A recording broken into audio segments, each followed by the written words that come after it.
Good morning. Welcome yet to another great day as we're celebrating the country Uganda First. It's the 31st of March 2022. So today we're wrapping up the very first quarter of this year.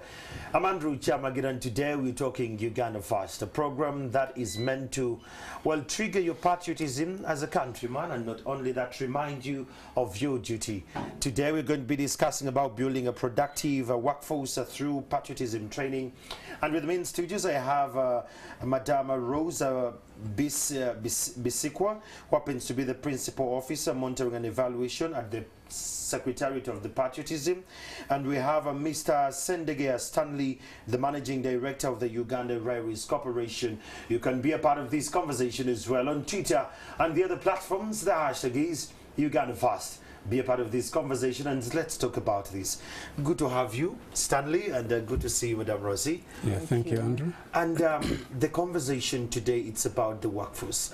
Maybe, Rosie, I really want to thank the Secretariat for the productive workforce that is patriotism. So I think like 2-3 months ago, I was just driving through Banda, and I found national water staff going through a lot of back in the days we used to call it mchaka. And I was like, are these students? They said no, they're from the National Water and Sewage Corporation. I'm like, okay, why are they going through this? And then they started to explain that the workforce equally needs to be baby stepped into this entire conversation. But I want to understand it from the Secretariat kind of framework.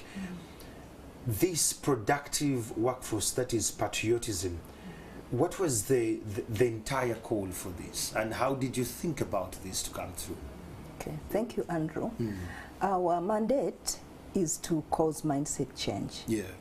Now, we work with schools right now, but remember when we are in school, we are preparing the workforce. These children with time exit into the workforce. Now, when we leave them outside there without a revival message, they may lose it, because out there are very many extraneous variables that may affect what we taught them in school. So what you saw in Banda is part of that strategy. The youth are out of school now. They are in the workforce. Some had opportunity to be trained, but others never had opportunity to be trained when they're in school.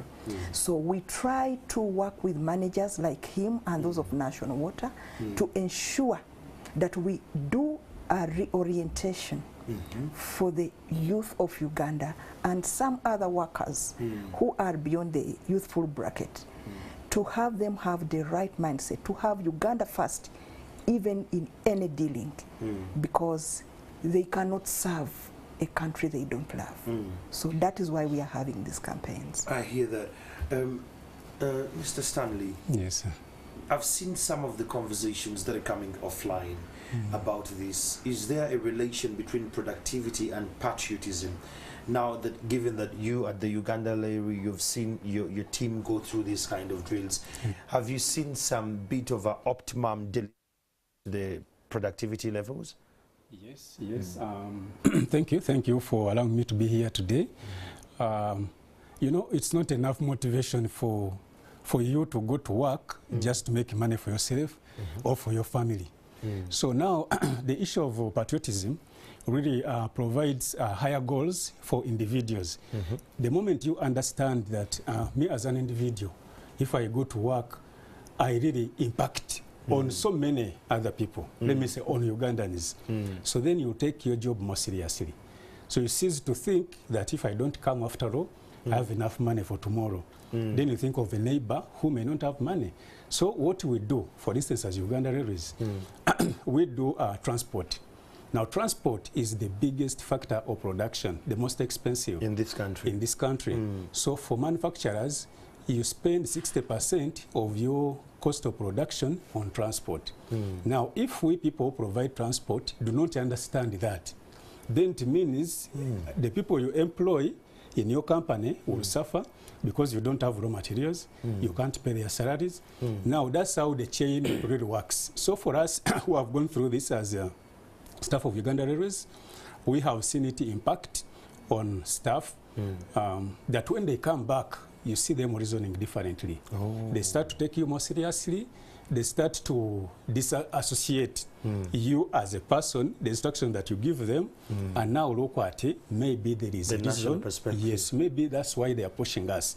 So we are with them for training, and since then, even our work somehow is moving faster. Our burden has been reduced because you labor less to explain to a group that has gone through the that mindset system. has picked up. Exactly.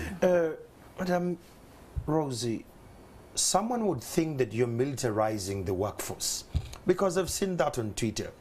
People saying, oh, we have seen these people, they have gone to Chankwanzi. We saw the ones of UNRWA when they went to Chankwanzi. We have seen the one of URA going to Chankwanzi, going through these drills and trainings. And one would suggest that, isn't that militarizing the workforce? Because they're all like wearing, you know, green, and we know green for either UA or military. That's interesting. What is the juxtaposition there? The other day, someone on Twitter said that as you're calling it, you know, ideology impacting, others call it indoctrination. Where do we draw the line there, especially with the workforce? I hope I'm not rude to say that sometimes we say certain things because of lack of information. That's true. The Bible says, my people perish because of lack of knowledge. Yes. Now, military training is a constitutional duty. It's provided for in the Constitution of the Republic of Uganda. So every able-bodied Ugandan should undergo military training. The duty of the state is to provide the facility. So the state has done its part to provide the facility. But in those training programs, again, the military drills are not the core. They are just like 10% of the training program. He has been a beneficiary. We take them 5 to 7, then 5 to 7. But the whole day we are going through patriotic studies, ideological studies, which again, people call indoctrination. It isn't. Those studies are reminding us about our journey as Ugandans, our history. Why not know this is where we have come from? Because when you don't know, you will not make the right decisions now. I've visited some country where they teach their children about their bad history. They have a museum full of very painful history. Memories. Yes, but their children go there.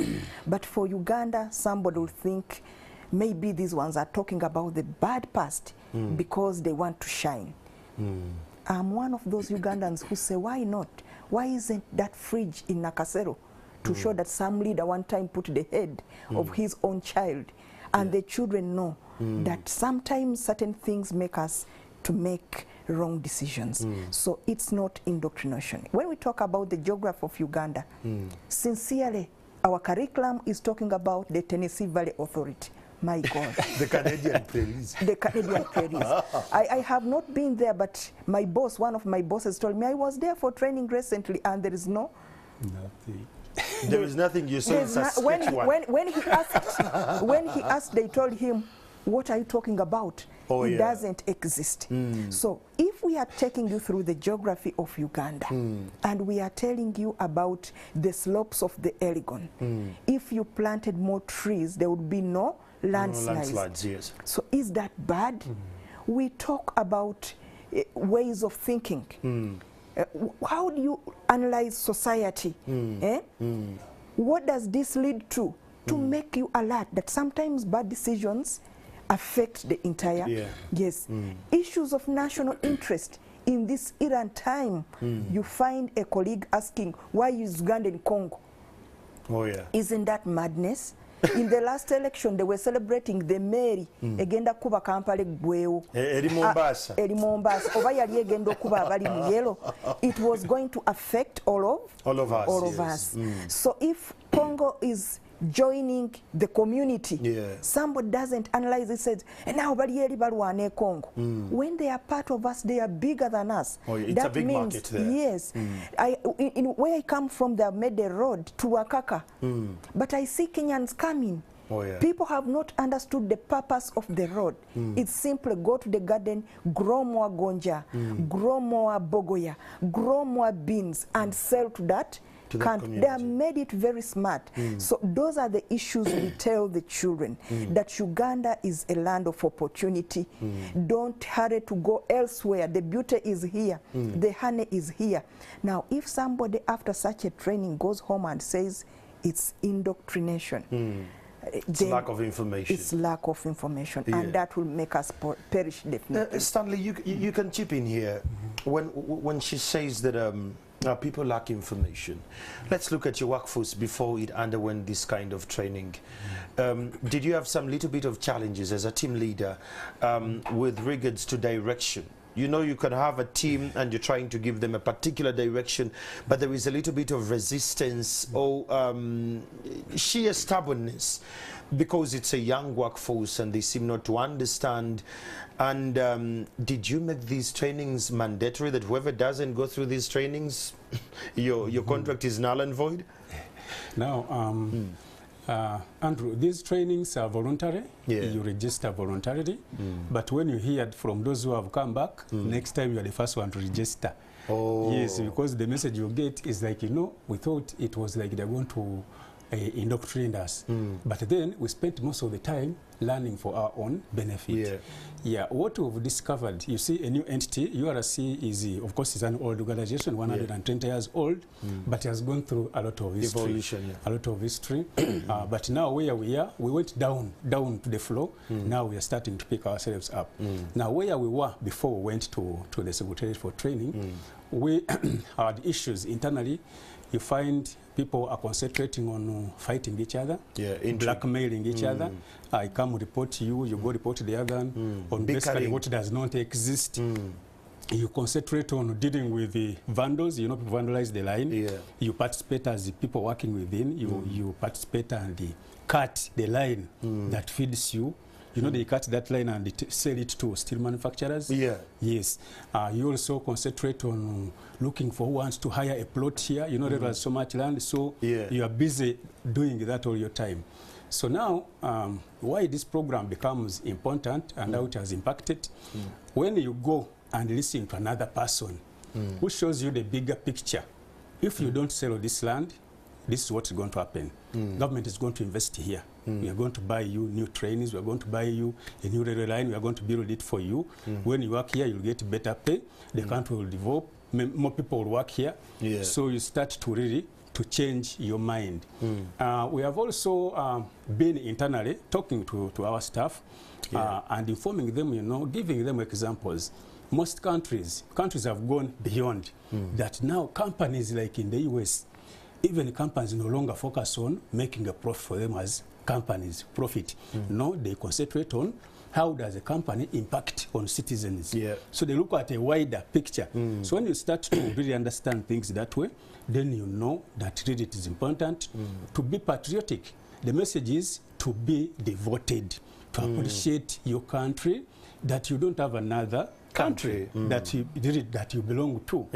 So it makes you as I said, devoted, committed, and you understand the programs that are being put forward by the government, that we, as URC, let us do our mandate. Our mandate.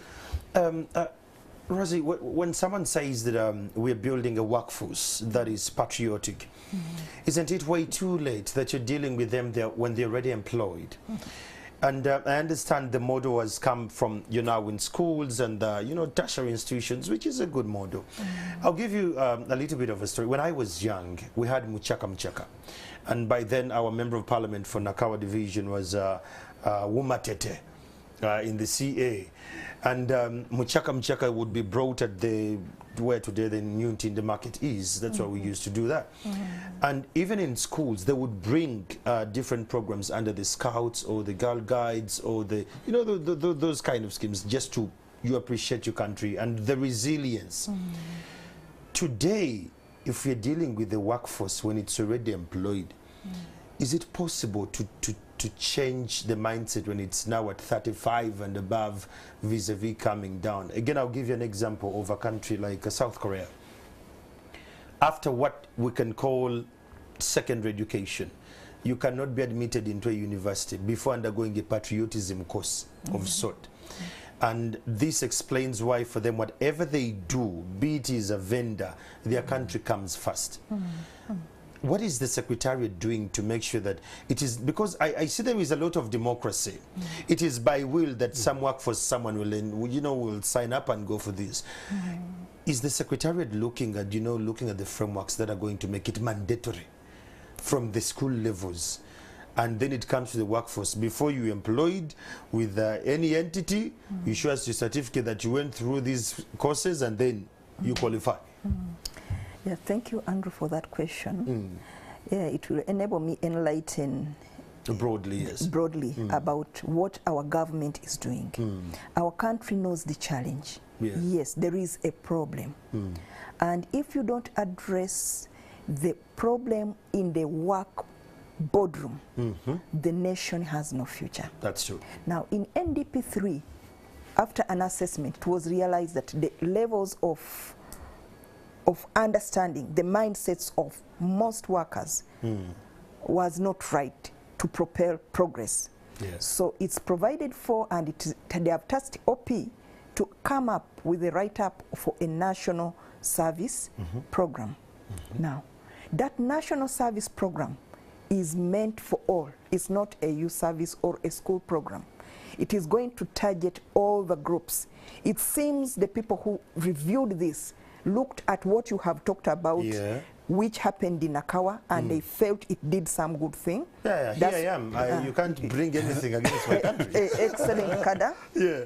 So there is plan to have it being done that way. Okay. The school will continue, but community-based programs will also continue. Yeah. No wonder we have started with the PDM, the parish development model. The people will not benefit from that without realizing pillar number 5 of the parish development model, which is mindset change.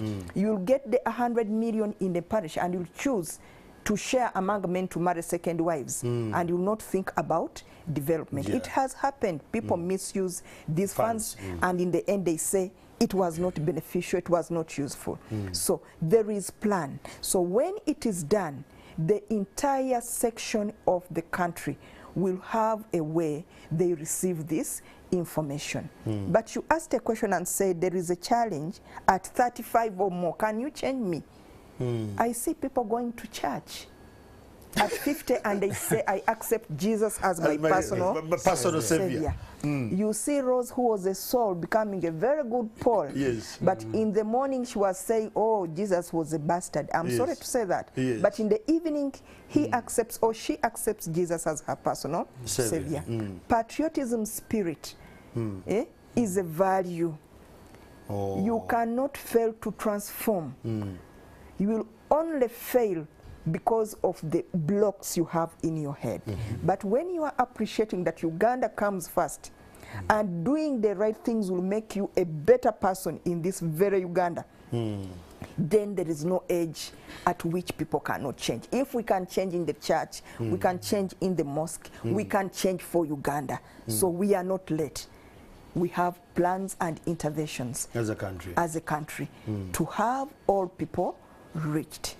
Stanley, I love the analogy she uses. She uses religion as one of the vehicles that can bring this home.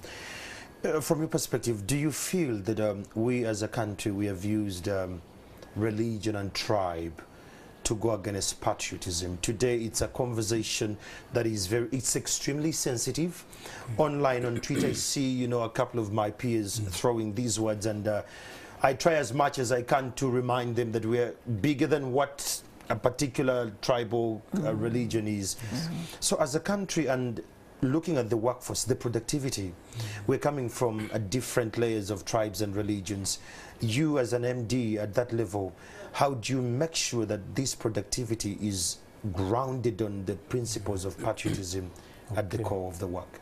Okay, now things that kill productivity are the core values, that things that you people cherish in the entity. Now these values really, they are in tandem with the values that patriotism teaches us, the values of religion, that is to be honest, to have the highest level of integrity, to be committed, to keep time, to reach work in time, like we did today. Yes, very much. If we are not here by now, if we had come like at 11, it would be disaster. It would be disaster. Yes. So now, when we go to around the mid-18th century, the countries in Europe, they taught patriotism in classes, in schools. Now for them, you know, it is a long time ago. So they didn't want a religious cleric to teach in a school. Because they thought the values of religion would interfere with the values of patriotism. So they banned officially no cleric teachers in a school because they didn't understand it that way. But now in Uganda, really the values of religion, if well adopted in entities, they can reinforce patriotism and make your people deliver. Deliver objectively and in good faith, not like indoctrinating them. But if I tell you, no, if we are honest, if we have integrity, if the money we get from government, we really apply it to the work that is supposed to do, then we are going to deliver our mandate as Uganda Railways. So it is important for us to harmonize the values of integrity, patriotism, religion, any good value. We know, naturally we know anything that is bad. As you are becoming dishonest, before anyone tells you, you already know. Inside you, something tells you, no, this is wrong, but you persist and go against even your own conscience. Because wrong is wrong. Yes, you go against your own conscience and proceed and do it. So to answer you well, that is it. For people to be productive, if you don't harness those values, I assure you, whatever you do, even if you have billions of money given to you, nothing will happen. You'll mess it up. Nothing will happen. So we are doing that in railways, borrowing on stakeholders. They have done us a favor. They have sponsored that program as government. So I really advise that we really take advantage of it. It reduces our burden as employers to make people deliver and be productive. Now, Rose, this brings me back again to the private sector, because all entities that have come through the Secretariat to get the training and how valid it is, they are, you know, from the government side. What is the Secretariat doing about the private sector? Because I could have a hotel, I'll give you an example, a person like Serena here, it has staffs that are in thousands. Do we have an entry point as private sector to apply? And we say we need this course to be, you know, given to our team, to our teams, or our team leaders, or we could go into a cluster model. Like we first have the managerial team, it comes, it undergoes. Then we have the other level of managers that come. Then we have the supervisors. Then later we can bring kwa ujumla, and then we go that way. Is it possible for the private sector to tap into that? And if so, how? Oh, yes, of course, Andrew. The private sector can also benefit. Let me give the example of schools. In this country, we have secondary schools which are government aided and private aided. But we operate in all of them because there are no private citizens. Even the private sector in this country is contributing to national development. That's true. It will be very selfish of us to say we are only dealing with government. So if there is interest, they write to the commissioner, who will forward their interest to the PS. But remember, our mandate is schools. Probably he has not told you how we do it. Because the mandate is schools, when you make that writing, that makes the commissioner able to ask for permission to have teachers or trainers handle that section from the private sector. But when it comes to funding, government has regulation. Even to them, they brought themselves. We said a good venue is this one. And these teachers are paid for by, like Rose is paid by government. We shall make a timetable and we make sure that at this time teacher A, B, C, D will attend to you so that these people get the message. But the entity made sure that they are fed and they are accommodated. Okay. Yes. That makes sense. So if you're one of those that is out there and you have an entity, possibly you have a business and you employ more than 5 to 10 people and above, you can reach out to the Secretariat of Patriotism in Uganda, that your team can understand the national agenda, the national direction of development, and what their call to action is. So we're going to have a look at a clip here where different stakeholders came for training about patriotism, and after that I'll return. But whatever question you have, drop it on Twitter. The hashtag is Uganda First.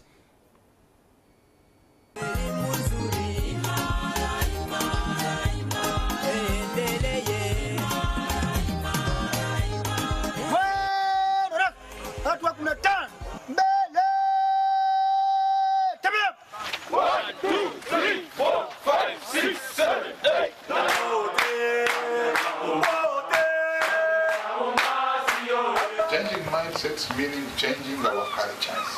And our cultures, I told you, are 3 things: beliefs, values, attitudes. Prosperity comes from work, hard work, not just ordinary work, hard work, smart work. That's where prosperity lies. It doesn't lie in miracles, no, it's in hard work. We workers can be spotted by the things we do in our offices. Stealing, arrogance, corruption is an integrity issue. It's a moral issue. It's an ethical issue. It's not a poverty issue, but a moral, ethical issue. Lack of patriotism. Because if you knew you were working for Uganda, for others, you wouldn't have to take their money for your own good, your own self.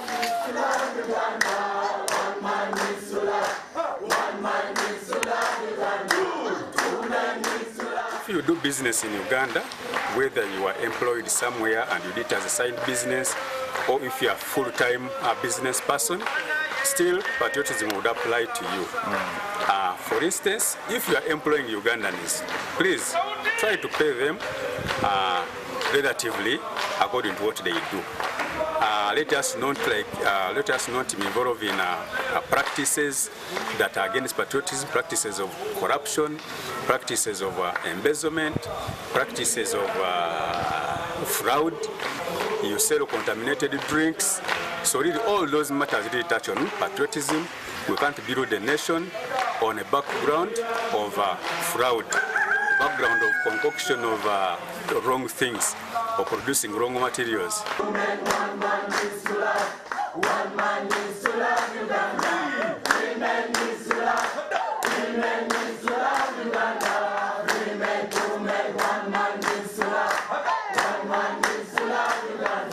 If we want to really achieve our parish model, your participation is very, very important. Universal participation. Let us not leave it and say, now it is those ones who are bringing it and us are out. No. We must get involved. And one window of fighting and defeating the enemy is mindset change. Through what? Through patriotic values, which we feel that can be able to support the achievement of our vision. Can create that passion, passion of involvement, passion of participation by all, regardless of race, regardless of profession.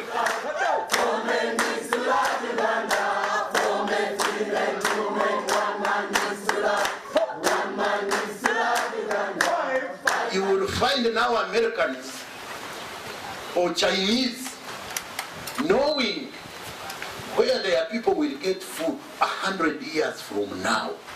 They have already done the research. They know. For them, they never follow guesswork. No, no, no, no, no, no, no. It is only us. You hear us using some words. What is this you are going to see tomorrow that you don't know today? What if tomorrow does not come? What if tomorrow comes with COVID pandemic? What will you do? So you steal money, instead of developing the country, you develop yourself. Sorry, without Uganda, you are not there. You can never enjoy any money you have stolen. You can only do so if Uganda is stable, if Uganda has developed, and if Ugandans are happy.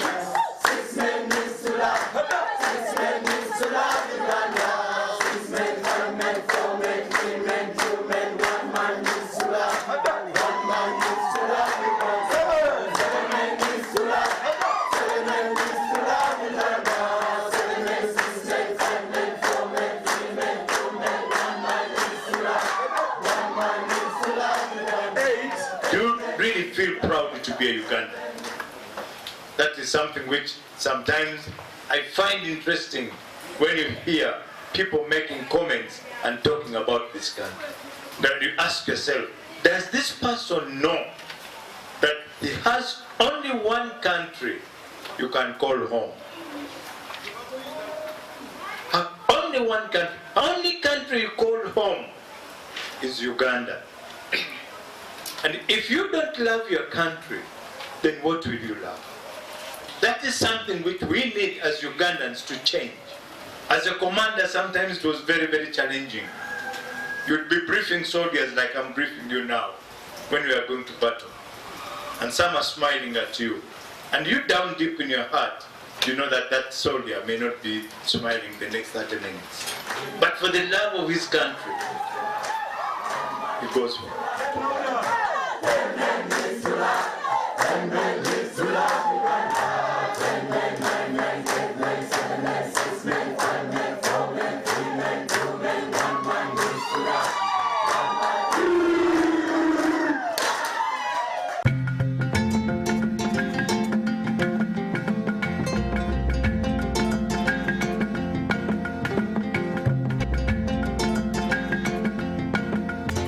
It's a very great morning. We are discussing about Uganda First. My name is Andrew Chamagiro Muntwawansi, and the conversation is very interesting. Uganda First. We're looking at the productivity of the workforce that is plugged into patriotism. A couple of you are sending us WhatsApp, and the number is on the screen.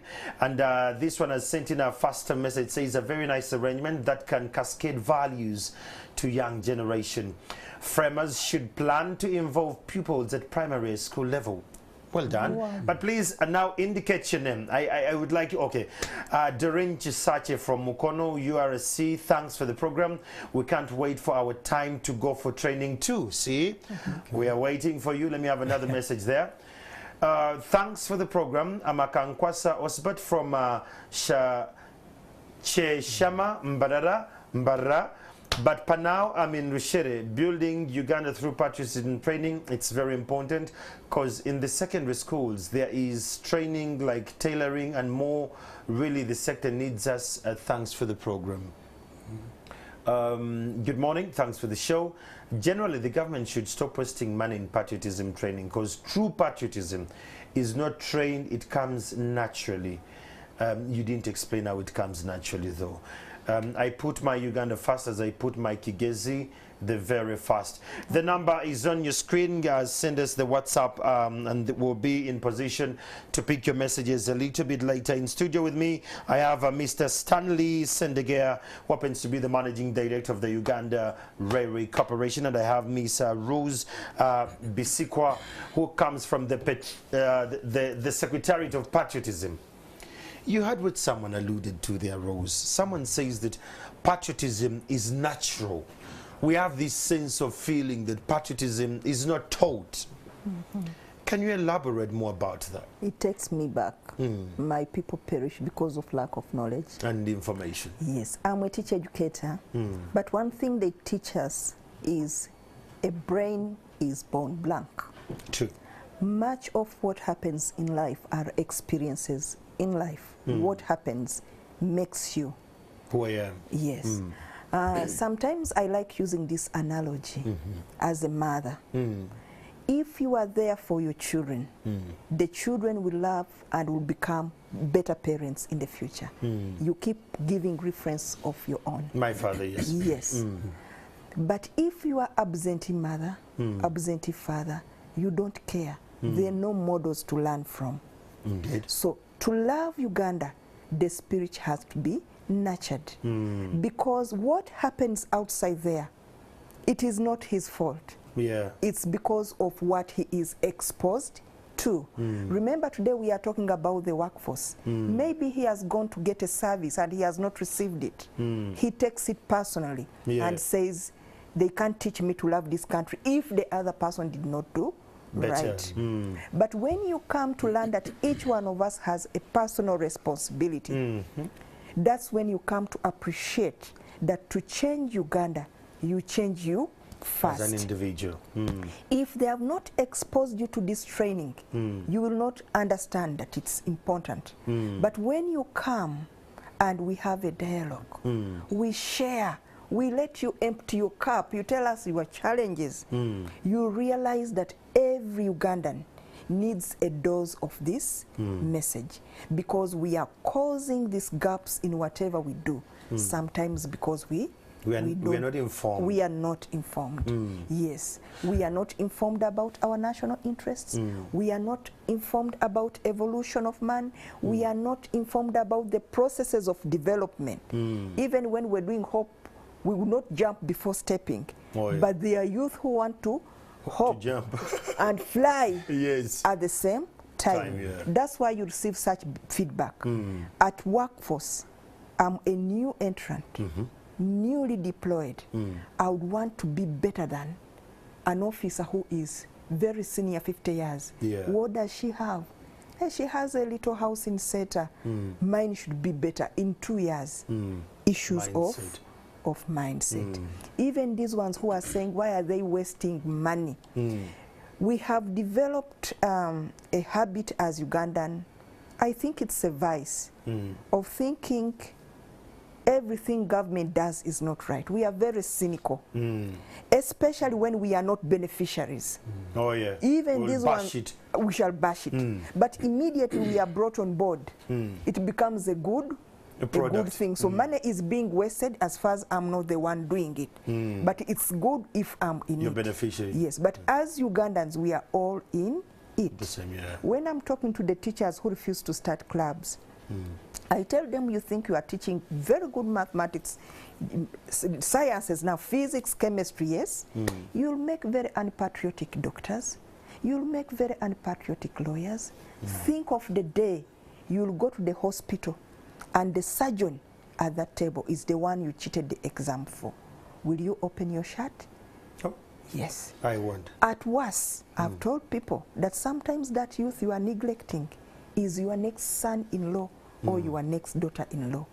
Think about that one. They have brought you from Charo now, very old, and you have a very unpatriotic in-law to look after you. Oh God, forbid. Please, it's a call to them.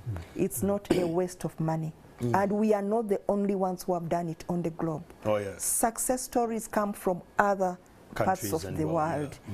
You know, if you don't learn from others, you do comparative studies, you don't know how you'll do it. It goes back to history. Those whom we admire a lot deliberately promote patriotism. Even the Israel, people talk of highly. Patriotism is the basis of Israel. The America every youth wants to go to, it's patriotism that has been the foundation. It's a melting pot. It's not like our country where we say we are indigenous. They came from different parts of the world. But because of the choice to put patriotism first, they learned to work together. They pull their energies together, and there they are. But we think we can hope and become what they are without the right mindset. It starts with the right mindset. By appreciating that there has to be a deliberate effort to make us think better about us as citizens of this country. We have no other home. Uganda is our only place. Admiring those other case studies, bashing our own will not transform Uganda. We need a reflection as citizens. We need to buy in and tell a good story about us. Because the more we continue saying we are wasteful, they are corrupt, they have done, they are undemocratic, that will not change the country. The change starts with you as an individual and me.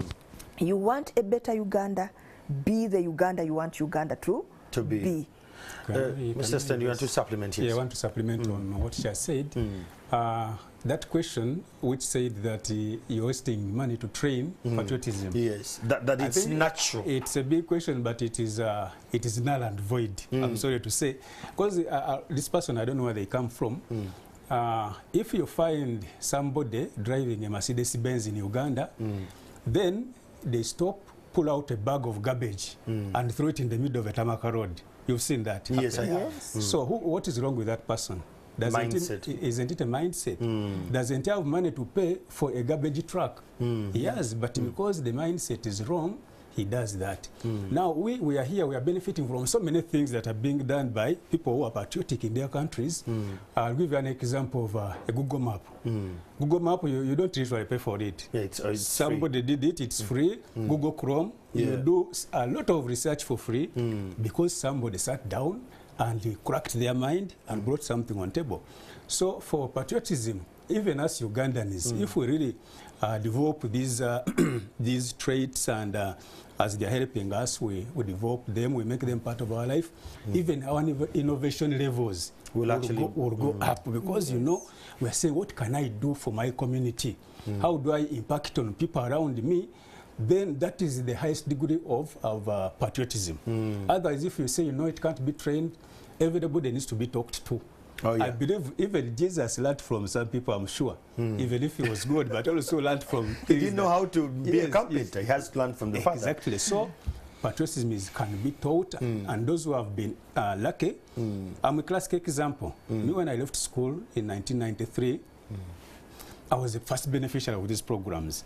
They had not announced that it's patriotism, but there's various programs taking place. Chaka. Now, I assure you, me, wherever I worked, I worked one time in Barara, in URA. I was working alone in an office. When I left, they brought 3 people to do my work. They said the first person, he failed. Then when I worked in Mukono, I was there alone.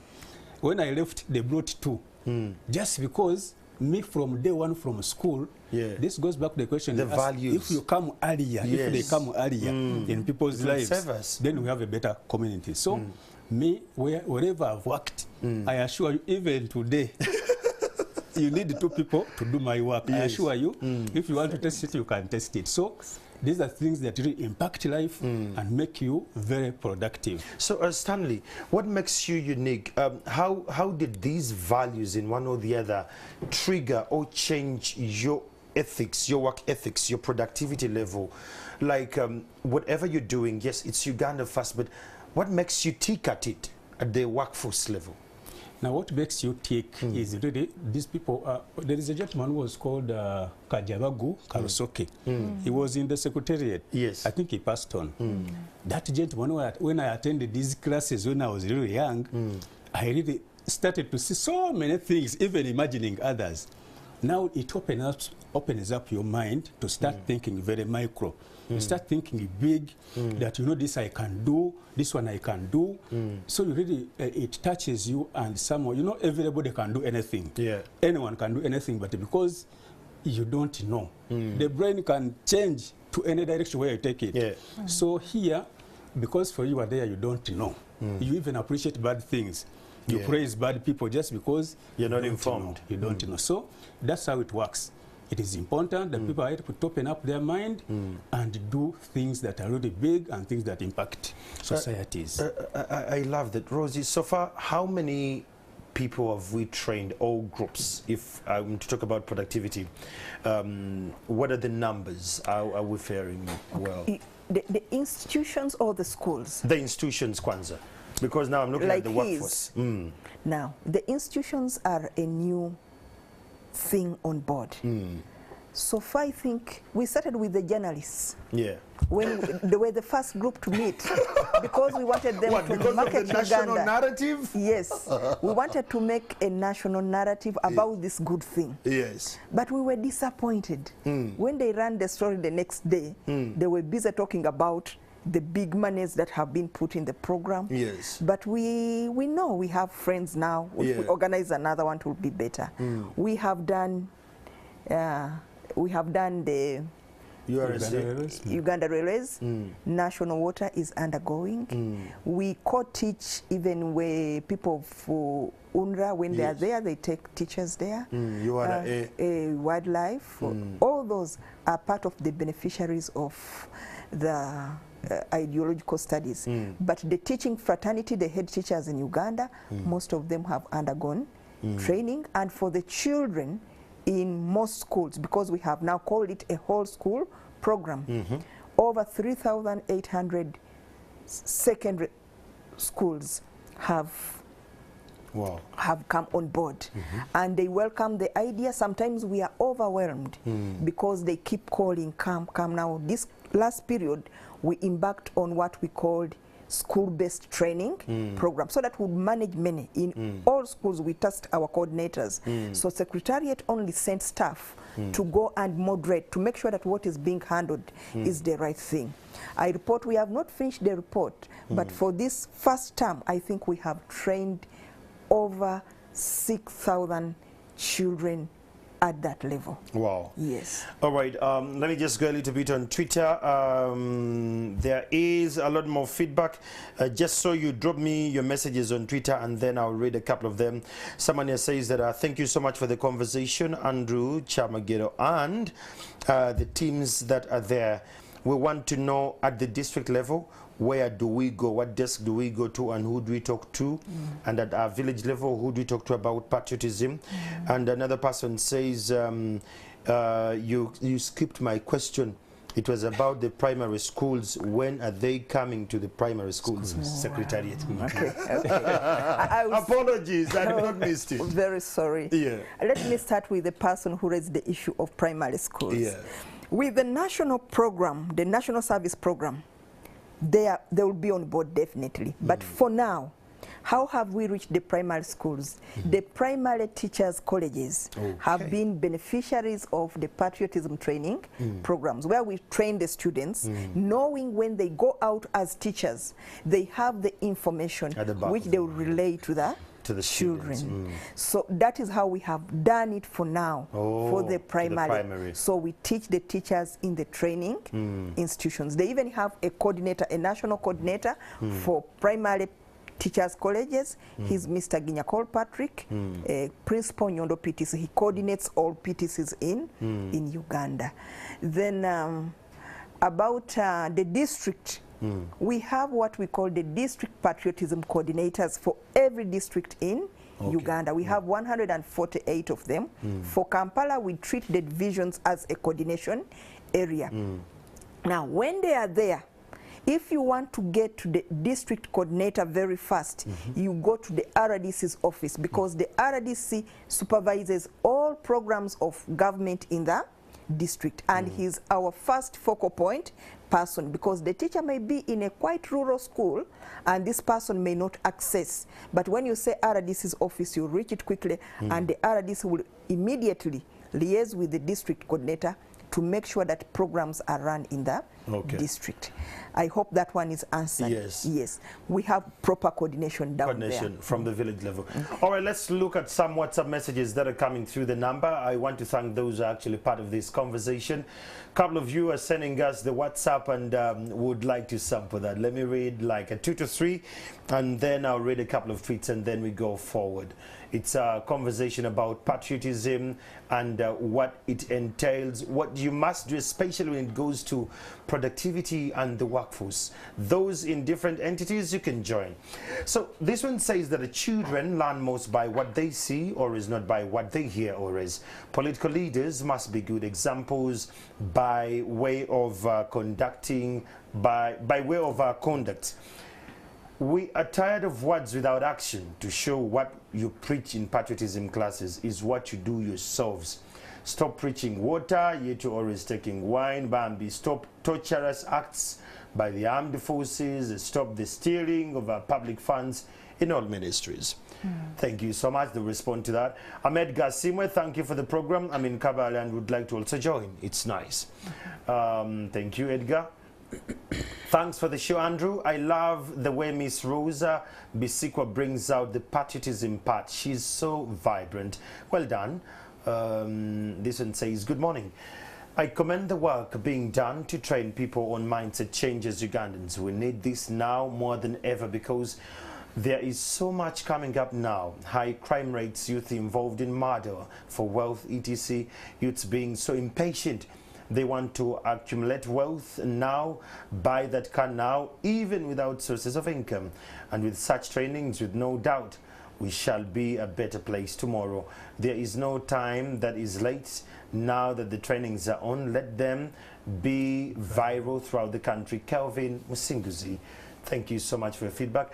And this one says, good morning, I'm listening to your talk, and as a senior citizen, I'm asking these questions. 1, when did Ugandans become unpatriotic? No, I need to still read that message. 2, why did they become unpatriotic? The issue is that I grew up very patriotic. I have watched our leaders loot the state while telling others to be patriotic. When the government starts serving the population will love their country. In our current state, it is do as I say, not as I do. Teaching desperate, disadvantaged people patriotism is a wasted effort. Thank you for your feedback. And let me have one last one from the WhatsApp. Hi NTV, thank you for the program. I would like to know, are these personnel at the Secretariat full-time employed, or they are doing it voluntarily work to be true examples of patriot? Rosie, start with that. Are you paid to be at the Secretariat, or you're doing it out of love of the country? A good question. We are public servants. Facilitated by the government of Uganda. There was a call for placement, and we were employed like other workers. So that's what we are doing. Okay. Now, we are promoting patriotism in schools because it's the task we were given to do. Yes, the call upon us to be patriotic is important, because to be a patriot is a choice and something which happens over time.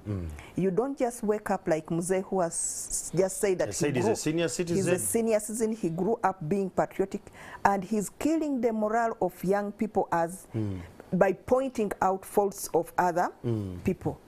And what annoys Ugandans are these social ills in our public offices. For example, it's a personal choice to be patriotic, but also a personal choice to be corrupt. I think the service delivery is what has annoyed many Ugandans. Citizens. But when you analyze the issues of corruption in service delivery, sometimes society is the author. Even in the home, we want things to go the shortcut way, and we pay. The good son is that one who has something. This one who doesn't have is not a better son. I'm sorry to raise this, even in the institutions, the religious institutions. A poor man dies, the priest will be busy, everybody. But when a rich one who has died from Kampala, the imam, the reverend father, there will be a very big choir to sing at that function. Now, who is the one promoting it? They don't know how he has accumulated this wealth, but they are appraising him positively because he is a certain status in society. It is upon us, members of this society in Uganda, to make a personal choice to say if it is a value, what is right and what is wrong is wrong. I have not seen any person in my village church, chairman, LC 5 or 3, being told that don't sit on the front pew because you shared with the engineer money of the rural road. Actually, they will give him a very good seat. Even when he comes, you stand for him like they stand when the president is entering. So sometimes it is a society issue. Yes, society is the one preparing these people, preparing all of us to be what they expect of us. But through patriotism studies, we are reminding them that while we are making, we are trying to raise these children, you fatten your wild animal, it will eat you one time. Through this ideology study, that's what we are telling. I'm using that simple language so that even the children understand me. You have a cow, but you are also keeping a small leopard in the corner. You say, it's young. You even touch its teeth, feed it. One time it will eat you. Let us work together instead of pointing fingers. Remember, the three are pointing at you. Mr. Stanley, what are your parting shots as we're finalizing this conversation, especially in line of workforce and productivity? Okay, thank you. Before I do that, just I want to say, if your neighbor is not sweeping his compound, you also don't sweep yours. I must. You say, okay, since the neighbor has not swept and he never sweeps, let all our compounds be dirty. No, I will deal with mine. When law enforcement will come, the neighbor could know before you know, he'll clean his compound and yours found is dirty. Then they'll take you. So we are saying, you know, let us gradually work on the problem. Gradually, let us be patriotic. Slowly we'll be there. We'll reach there and get what we need. Now, in the workforce, productivity, as he said, is reinforced by values of patriotism, which come with integrity, accountability, honesty, devotion to your nation, attachment to your country. So all those things really, whatever entity harnesses them, definitely, the results are guaranteed. They are guaranteed. They've worked elsewhere. As I said before, countries that have come out that we admire, the US, China, those of the Koreas, Europe, they all started with ensuring the citizens really stop to think about themselves as individuals. They think about their country first. And even they have gone beyond now. They even budget for the world. Oh, yeah. They budget for how they help people in Uganda, in Kenya, in South Africa. They have gone to that level that that's the only way we can do it, that we can also start as Uganda, that we can help in Sudan, we can help in Congo. That's how it starts. So it is really a great job, and we appreciate it. Well, there you have it. I really want to thank the National Patriotism Secretariat for these training and the courses they're actually giving out. If you're one of those who loves to be a part of this, go online and search for the Uganda National Patriotism Secretariat, the National Patriotism Corps Uganda, and you'll actually be a part of this. You'll get your teams to go trained. Today in studios we had Rose Bisikwa, the Principal Officer Monitoring and Evaluation, Patriotism Secretariat, and we had Mr. Sendege Stanley, the Managing Director of the Uganda Railways Corporation. I really want to thank you, great citizens who have been a part of this conversation. You send the tweets, you send the WhatsApp messages, but now it's upon you. Look at how much productivity you're giving your company, you're giving your community, you're giving your society. You have a direct brick you add on to the country. It's not political, it's about the development of our country. I'm Andrew Chamagiro. Good afternoon.